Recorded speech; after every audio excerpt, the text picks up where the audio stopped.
Welcome to Real Dead. Hey everyone, this is Mike, Hey, and this is Josh. and we are Real Dead. Dead. Yes, we are. And tonight we are going to be talking about a movie that me and Mike just went and seen. We're a little late on the draw. I think it's been out a week or two, right, Mike? I thought this was the first week of it, but some of those that had done No. This is at least this is the second weekend, Mike. Okay.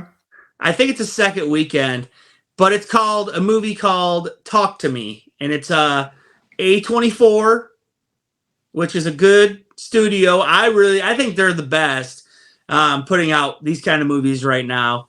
And I didn't really know a lot about it. We did do a trailer reaction on this channel to it.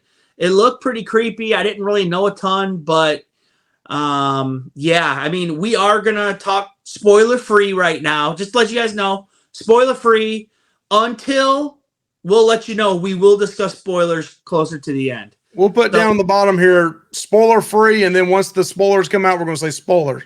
Spoiler alert, spoiler alert. So, Mike, what's some of your overall thoughts about the movie?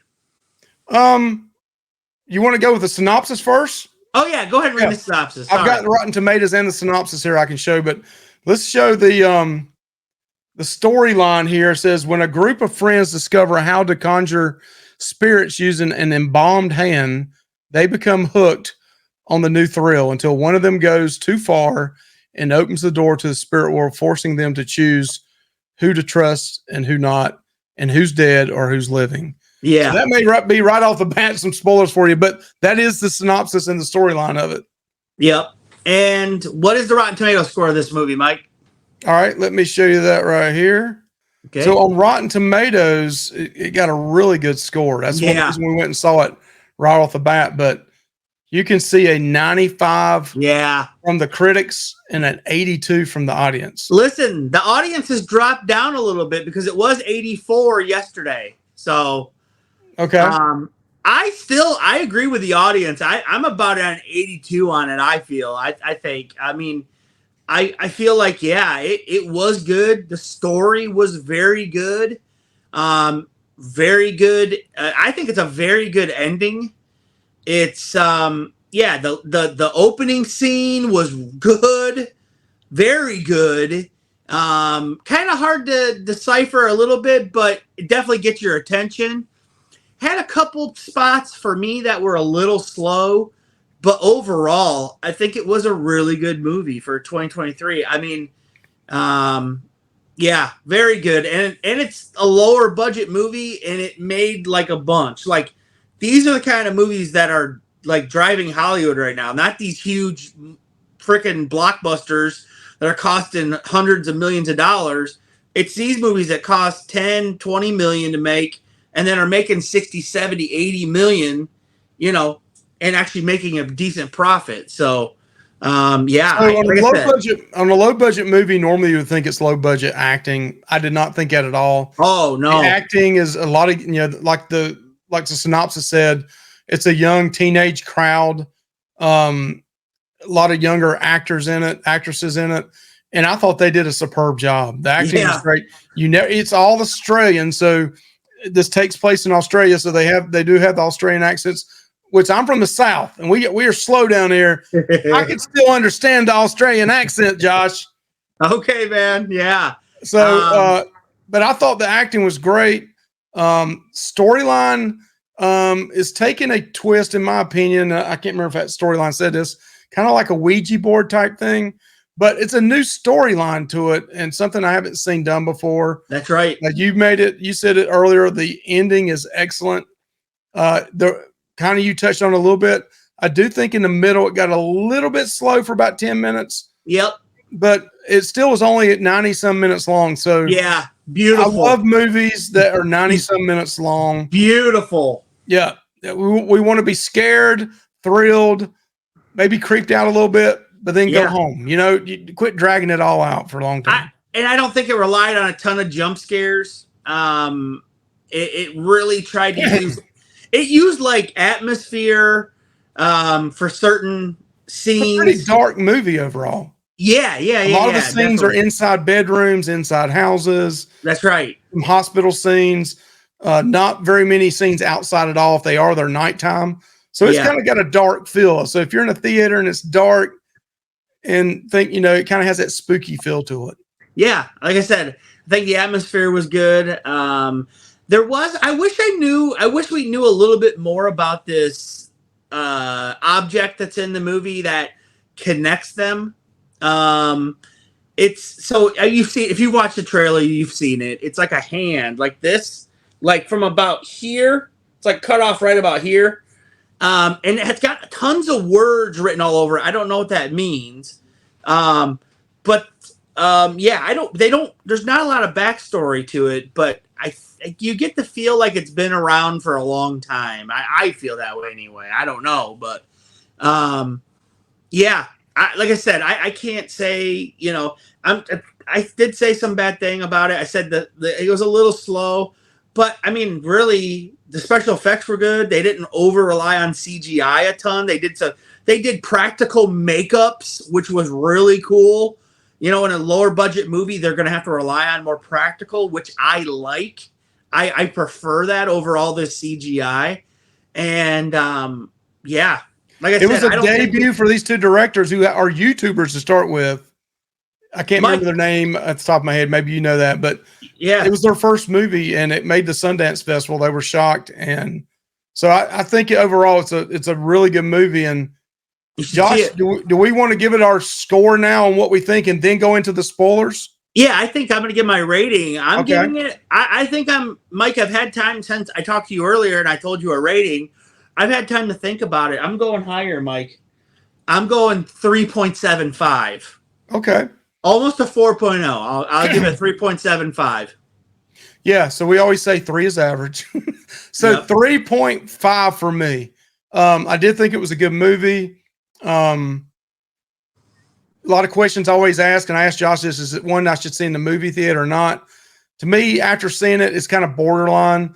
I had a bad experience. It's not the movie's fault. I had a bunch of kids in there acting out, and it kind of took away from the movie. In my opinion, if I would have seen it at home with it blaring through my stereo, I probably would have been just as happy. But if you don't have a movie, you want to take a date out, want to take your wife out, your partner out, significant other out, and you want to go see a movie, I think it's definitely one you can go see at the movie, and it's a solid movie. Yeah, and I think, like I said, I think it could be one. I don't think it's not like Midsommar or like Hereditary, or like when we just covered American Psycho, where you can watch it a bunch of times and it would reward you. I think you could watch it at least a couple of more times and you might see more things and you might reward you a little bit. I definitely think there will be a part 2. Oh, There's too many unanswered questions. yeah. Maybe we should go ahead and say now, this is spoiler alerts. At this point, Okay. if you don't want to hear any more, cut it off after 9 minutes into this. Yes. And we're going to start telling you some spoilers that happened in the movie at this point. Yep. You want to go, again, Mike? Cut it off right here. I do think the embalmed ham, which was in the synopsis anyway, there will be a part 2 down the road, in my opinion, where they'll go in and tell that story a little bit more. I think they just they tantalized it a little bit. And we'll At talk the about end? the very ending here. The very ending was very well done. Yes. And it had the hand back in it again. So Yeah, that but- was great. How'd that get to like it's like on another continent, Mike? It's like in India. See, is that the second hand or is that still that first hand? In I the don't movie, know. they said there's one hand, but the rumor was there was a second hand, and it was like straight to hell or something. I don't know what they Well, said. because her father had the other hand when he in that house. He got it out of her backpack. To me, there's 2 standout actors in this, and that's Mia, who's the main girl, and I think Riley did a really good job. Who is? I mean, he looks like it anyway. He looks like a pretty young actor. I mean, Mhm. like 14, 15. I don't know. I mean, maybe he's not that young. Maybe he's like 16 or 17. But he did a really good job in this movie for what he had to do and handle, I felt like. I mean, the dude bashed his head on the... I mean, and then he had to wear all this makeup, and Yeah, he But just this- did really well. I love the intro of this movie, and it basically just popped you right in the face. Yeah, loved The it. first 5 minutes of it, the guy's walking through a party. He's looking for his brother. He runs into a bedroom. They're like, oh, he's in the bedroom. Go get your brother out of my house. He goes in the bedroom. His brother's mumbling words, which I think you'll talk about here in a second. He takes him out of the house. Everybody's videoing. This is so 2023. YouTube, TikTok, Instagram. And they're videoing what's going on. And then all of a sudden, the brother that came out of the bedroom takes a knife, stabs his brother. His brother falls down. He walks out in front of everybody. And then next thing you know, he turns around and stabs himself right in the head or face. Yeah, that's in the first like 5 or 6 minutes of the movie, guys. Right off the bat. Yeah, And I love it's that. good. It's good. So I did a little bit of research, and I had a hard time hearing what this guy was saying. But in the beginning of the movie, if you watch, it's the guy says he's saying about how his dead father's telling him to do things, bad things. Well, this comes back in the movie. Also, there's a part that has a way deeper meaning. Is a part where Riley and Mia are together in a car, and they run across a injured kangaroo in the road because they are in Australia, and Mia doesn't have the stomach to run it over. She leaves it to suffer. And to me, later on in the film, this is actually a metaphor for her. She's suffering. And yeah, Well, I also think she could see it the other way. Riley is suffering, and she needs to put him out of his misery.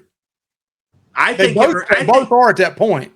I understand that, but I also feel like she is also suffering. Yeah, she is. I mean, her mother suffered, and she suffers. She's suffering too. Right, because she's dealing with a ton of depression and stuff because of her mother's death, and she feels like there was a lot there. She feels like there's a lot of unanswered questions there, and there was, but it wasn't what she was being led to by these entities telling her what was going on. That wasn't real. Like, that wasn't anything real. Yeah, I mean, you could deep dive onto this movie if like I said, there's a lot deeper meaning, which I like movies like that. But like I said, I think that's why I think it could reward you on a couple repeat viewings, Mike. Honestly, I do. I don't know if it's one you can watch a bunch of times, but definitely a couple.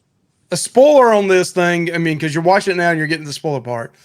The thing about this is it's like a Ouija board. It's a hand out there. It supposedly was a hand that was embobbed and then something put over top of it. But you grab this thing, and all of them are at parties and stuff. Well, it was fun. Mike, they said it was a medium's hand. Like a medium's hand. You're right. Somebody that could cut off right here. Right. And so they said that that person could communicate with the dead. So this hand can. It was cast with whatever, it was cast over it so it wouldn't like rot or whatever. Mm-hmm. But so this thing's on the table. You light a candle, you grab hold of it, and then you say, "Talk to me." And then after so many seconds, you have to say, if you want it, as soon as you say "talk to me," you see a face of something. You see different things happen to different people. And also I think there's a little bit of a showing of a euphoric. Yes. Euphoric feeling of this. I mean, like a kind of like a drug in a way, but when you let the entity inside of you, it's euphoric. It's almost like a drug. Yeah. So and what these kids were doing is you never knew what's going to come into you. It could be something really mean and evil. It could be some pervert. It could be laughing and cutting up. You just never knew. You're right. So all these kids do this several times, and then Mia's her name, right? Yeah. She gets stuck doing it a couple times, and she thinks her mother is visiting her.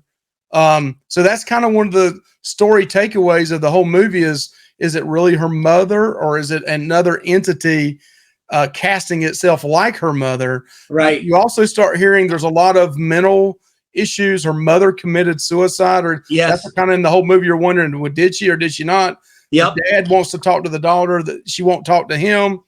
And then you start realizing towards the end of this, you don't know if the mother is real, as a real entity coming back and being her mother, or if it's just fate. Right. I also want to give props to the guy that played her father. When he reads that letter, that suicide note, very well Yeah. acted. Very well acted. Yeah, man. Like I said, the more I talk about it, the more I'm like, man, this was a really good movie. Like, seriously, like, I really enjoyed it. You know what I mean?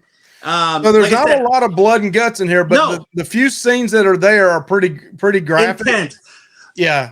The part where the little ghost girl says enter me, and she enters that little ghost girl and sees where the dude's down in that, like, with all those entities, dude, that was intense. Yeah, they Where were they're, all like, pulling on him and like oh, just ripping at him. And dude, that was intense. Now I watched this. did you notice they all had like writings on them too, like tattoos? So it kind of it mimics the hand. I Did you didn't notice see that that. on them? No, Yeah, all the so- people that were pulling on him had to look like the sayings written all over them, so it looked like that's the same thing the hand was. Oh, I didn't see that. But one thing that we didn't say with this hand is you have to light a candle, and that opens the door for the spirit. And then when you blow it out, it closes the door. And they also said if you die with the entity inside of you while you're under the thing, they own you forever. Like your whatever, your soul or whatever it is, your being, I don't and know. they were trying to stay around 80 or 90 seconds, and then they were Yes. trying to get you out of And it. if you stay longer than that, it could be too bad. And Mia actually stays longer than that the first time she does it. So, and yeah, I was gonna say something else. Yeah, anything else you want to say, Mike? Again, I think it was, it's a pretty good movie overall. It's not a dud. No, For such a low budget movie, it's really good quality acting. I think we gave some spoilers without giving the whole movie away. sure. I think it's a very solid ending. Do you The want to talk about ending- the ending? The ending's excellent, in my opinion. You want to go ahead and talk about that as well? Yeah, go ahead. Yeah. So the very ending of this, it's really wild because Mia starts hearing these voices from her mother telling her to go and free Riley and kill him. So her dad comes home, breaks in the room. She thinks her dad's trying to kill her. It's another entity. He finally gets into the room. She takes a pair of scissors and stabs him in the neck, it looked like. Yeah. Then she gets the scissors. I mean, you don't know it then, but she takes the scissors with her. She tells her friend to meet her at her house or go somewhere else. So she knows her friend is away from the hospital. She goes into the hospital with her mother telling her off and on, hey, you need to free him of this. That's the only way he's going to be free is to go ahead and kill him. So she goes in.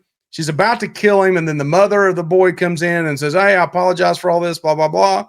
She walks around, moves out of the way. Next thing you know, Mia takes Riley and puts him in a wheelchair, and she rolls him up the street and down the street, and she's about the point to roll him into the Oncoming traffic of a highway. And what happens is all of a sudden you see Sister.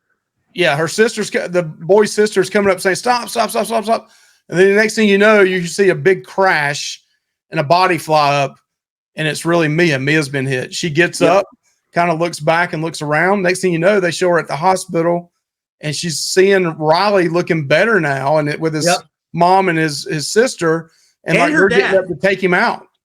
And her dad's And her dad. Her And dad's she's yelling at him the whole time. Hey, blah, blah, blah, blah, blah, blah. And they're like, they don't hear her. right. I'll let you finish this up though. Yeah, and she don't hear it, and then all of a sudden she looks in this mirror in this room and she doesn't see herself.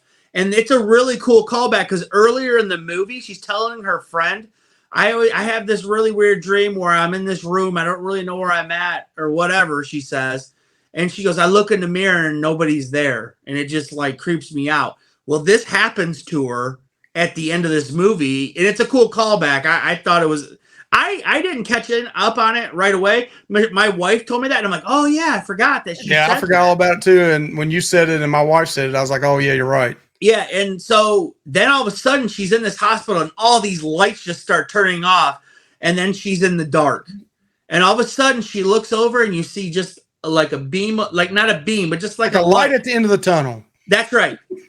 She walks over, and what is it, Mike? It's a candle lit. and then this hand's there. And this isn't a creepy hand, it's a normal hand. It looks like a normal hand of a normal person. She grabs it, and guess what?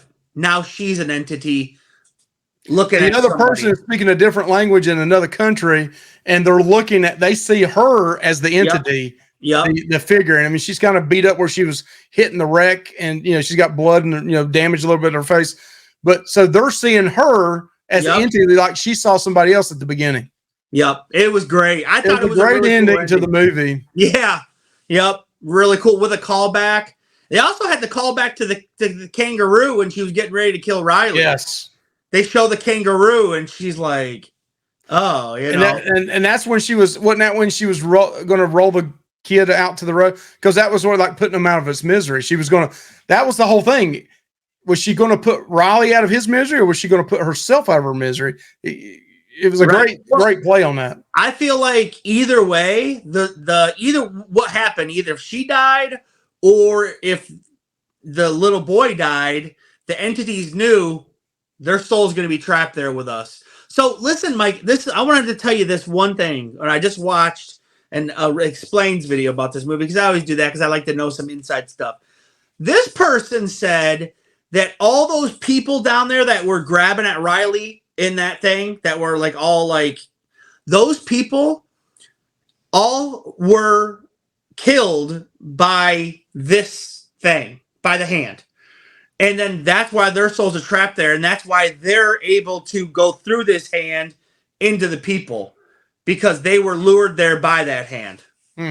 They all were demised because of that hand. And I'd like to go back and read some of the director's information, what they explain it without, Right. And it's been around so long that's how it's been able to build up like that body count, because it just collects and collects. So this movie's really been around since what, 2022? What? This movie. I don't know. It made the Sundance Festival. I mean, it was filmed in 2022. I know it's just now coming out this time of year in 2023, but it's been out a little while, and it's pretty cool again how the two YouTubers, first time directing the movie, sent it off to Sundance, and they said yes, come here. That's pretty awesome in my opinion. Yep. Okay, man. I think we should wrap this up, Mike. All right, man. Hey, please like, comment, subscribe. Have you seen this guys? Yet? What you think about it? Join our horror community on Facebook, Real Dead Horror Community. Yes. And sub to this channel. Don't cost you a dime. That's right. See you guys. Right. Talk to you later. Bye. Let us know what you think of Talk to Me. Thank you. Bye.